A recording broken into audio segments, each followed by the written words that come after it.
கனடாவின் உயரிய இராணுவ கௌரவங்களில் ஒன்றான ஆர்டர் ஆஃப் மிலிட்டரி மெரிட் விருதை ஈழத் தமிழரான வாகீசன் மதியாபரணம் பெற்றுள்ளார். இதன் மூலம் இவ்விருதை பெற்ற முதல் இலங்கை தமிழராக அவர் வரலாற்றில் இடம் பிடித்துள்ளார். யாழ்ப்பாணம் இந்து கல்லூரியின் பழைய மாணவரான வாகீசன் மதியாபரணத்திற்கு கனடாவின் ஆளுநர் ஜெனரல் வசிக்கும் ரிடோ ஹால் மாளிகையில் நடைபெற்ற சிறப்பு விழாவில் இந்த விருது வழங்கப்பட்டுள்ளது. உள்நாட்டுப் போரின் காரணமாக இலங்கையிலிருந்து இடம்பெயர்ந்து கனடாவில் தஞ்சமடைந்த வாகீசன் மதியாபரணம் அந்நாட்டின் இராணுவத்தில் 30 ஆண்டுகளாக பணியாற்றி அண்மையில் ஓய்வு பெற்றுள்ளார். இந்த நிலையில் அவரின் நீண்டகால அர்ப்பணிப்பு மற்றும் சிறப்பான பணி சாதனைகளை மதித்து இவ்விருது வழங்கப்பட்டுள்ளது. விருதை பெற்ற பின் தனது உணர்வுகளை பகிர்ந்து கொண்ட வாகீசன் மதியாபரணம் கூறியதாவது: இந்த விருது ஒரு பதக்கம் மட்டுமல்ல, என் வாழ்நாள் கனவின் நிறைவேற்றம்.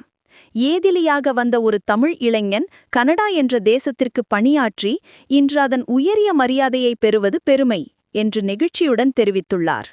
அவரின் சாதனை கனடாவில் வாழும் தமிழ் சமூகத்திற்கும் உலகத் தமிழர்களுக்கும் பெருமையை ஏற்படுத்தியுள்ளது.